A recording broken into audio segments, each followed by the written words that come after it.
Hey guys, welcome to MACkite. Do you want to learn more about the Duotone Rebel SLS?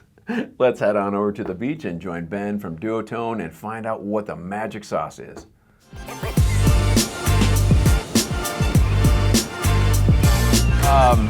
What is it about the Duotone Rebel? Like, what's the magic sauce? What are the beans, man? What's it all about? I mean, you know the history of the Rebel. I do. Like, it is one of the world's best known kites. Yeah. And every single year we somehow improve it. Right. And I mean, last year when we came out with the Rebel SLS, that's where everything sort of like went to a whole new level for that particular kite. Yep. We've kind of seen that it used to be the most best sold kite for a number of years. Yeah. But then the Neo sort of took over and was Right. our number one selling kite because everybody started using the Neo for surfing, and Yep. the Rebel kind of petered out for a little while. Now, Ken Winter designed both those, right? Yep. So it's a Ken little Winter- bit of DNA coming from Yep, the it has Rebel Ken into the Neo. Winter's magic in both of those kites. Yeah. And I think it's just because a lot more people were getting into foiling and surfing that the Neo Yeah. gained popularity. Yep. But now with the Rebel being in an SLS construction with the Penta TX Yeah. frame, Yep. it just became such an amazing jumping kite. Yep. Like, I remember jumping in on it last year for my first time on like 30-mile-an-hour winds on an 8-meter, and Yeah. I don't ride a twin tip, and I was out all week on a twin tip boosting on the Rebel. Just sending it. Yeah. And I mean, we get the feedback from a lot of different riders, from people that work at shops, like your Yep. team guys that ride the Rebel SLS. Yeah. It just seems to be a favored kite for boosting, and it puts a smile on everybody's face. And quite easily too. I feel like it's one, some kites require a bit of technical, well, like the dice, I would say. You can get a ton of air with the dice, but it helps to have some technical proficiency with that kite to do it. Yep. Whereas the Rebel, I feel like, is pretty plug and play. You don't have to, you can be off on your timing. Conditions don't have to be super ideal, and you can still send it with the Rebel. Completely true. Like, you can go out there and jump, and you can achieve high jumps being an average kiteboarder because it is a forgiving kite. Yep. But if you know what you're doing, it'll really be able to send you out. Yeah. I mean, Aaron Hadlow, which is sort of our pro guy, he's using the Rebel SLS, or has been using the Rebel SLS. Hadlow. Yeah. Because they're saying that the smaller sizes in the Hadlow are going to be the ones that are for like King of the Air, the competition in Cape Town. So like 6, 7, 8, 9. I think 7, 8, or 9. 7, 8, 9. That's kind of once it gets to 6, that's too small of a kite. I think 7 might be for like 7 and 8 is going to be for like the double mega loops or the S loops. Right. I don't know. I haven't done that in years, so I'm. You know what's funny is to have a conversation about the Rebel and kite loops, because that historically wasn't the thing. Correct. You know, like it that was a horrible kite looping kite. It was known for low end grunt, upwind ability, easy big jumps, and then all of a sudden you start having the conversation about looping and more aggressive freestyle even with that kite. That's kind of a trip. It's funny. A lot of people are also looking at it because it's in our lighter weight construction, and it's a 5-strut kite. Right. People are even saying, "Oh, look! Now I have a jumping kite that I can go foil on because it's efficient in lighter winds. Sure. It doesn't drop like a 5-strut kite would and become like what would we call it? Like a slow, lagging kite. Right. And it's still 5-strut. It is still 5-strut. Yep.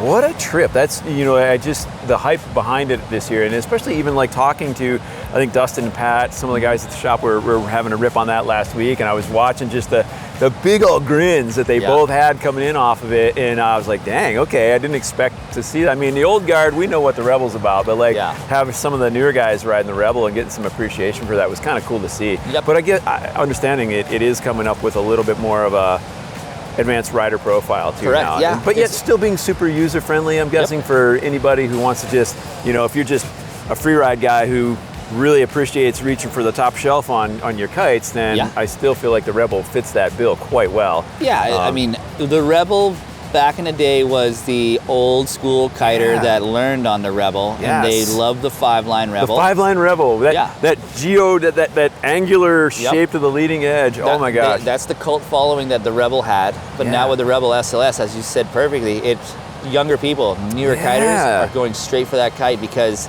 they have seen the capabilities of it jumping. And who would you say, like, what's your typical, what's the profile of your typical Rebel SLS kiter now? Who is that person? Because it has changed a little bit. It's definitely going to be sort of people who are looking to jump, like there's not necessarily an age bracket. It's not super young. Sure. It's going to be. But it's fun to see that coming. Yeah. There are young. It was kids typically an older guy kite. It kind of was. Yeah. I mean, or like you say, somebody who learned on it. Yep.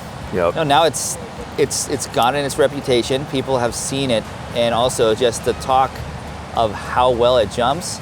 You're getting people who are into not freestyle, but like boosting. Yeah, right. Doing big airs, board offs, and just liking lofting. Yeah. That's sort of the rider that the Rebel is attracting right now in this day and age. Well, and when I was watching the guys at the shop, we had a session just a couple nights ago, and sunset session, and watching Dustin, he would send it, and he was just hovering, dude. I mean, I could see that he was gliding, but I was like, man, it was a weird split second or two of just like, how are you still right there? And then slowly gliding down. I was like, what?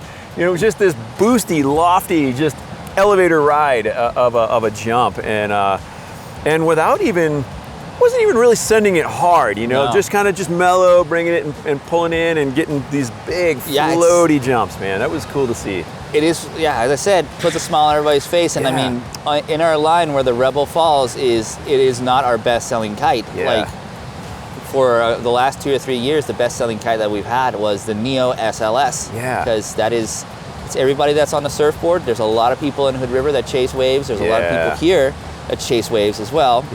East Coast, there's a lot of people on a surfboard, and there's a lot of people that are also using the Neo SLS with a foil. For sure, that was a good blend. It jumps. It's not designed specifically to jump. But it can do that, Yeah, and it's a great free ride kite. Very forgiving for people who are learning as well. Good relaunch. Good relaunch. And I mean, we're getting into a different topic, I know, but like on the Rebel, man, that is an amazing kite, just a beast of a free ride machine. And is there anything else? Am I missing anything? I want to make sure that if there's anything else you want to cover on that. I know we've got some new materials. We got the SLS, flex tip struts and such. That's right. Yeah, I mean,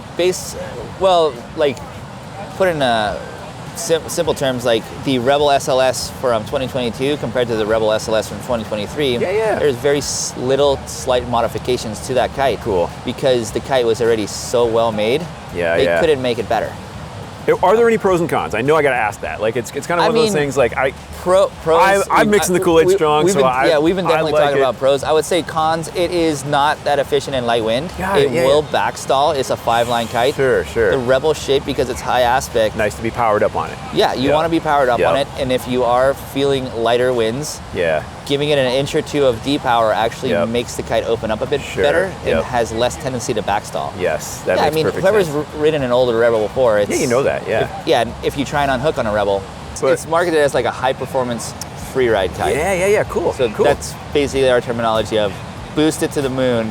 And do or hooked in tricks. The person that's going to be your all-around free rider is going to appreciate this. Foiling. Do you do any foiling? It does work foiling. It's a high aspect kite. It will crush going upwind. Yes. But if you are slacking lines and chasing waves and going downwind, it's not going to drift. That'd be hard. You're going to have to down loop it and keep it in front of you. So still an amazing premium free ride kite for anybody that is kind of a do-it-all free rider, and loves to be upwind of everybody else and loves to send it to the moon. Rebel SLS is definitely the ticket. I'm a fan. Hopefully we get some wind come back here. I'd love to get out and have a go on that maybe tomorrow. But if you guys have any more questions about the Rebel SLS, don't hesitate. Please reach out, give us a shout at the shop. You can always leave some comments in the description below, or leave some comments below. Don't forget to like and subscribe. I'll leave a link in the description below for the kite. Guys, thank you for joining us, and stay tuned. We're going to keep coming with some kite videos from this weekend here at KOGL 2022. Ben, thank you so much, buddy. I appreciate your time, as always. Catch you next time, guys.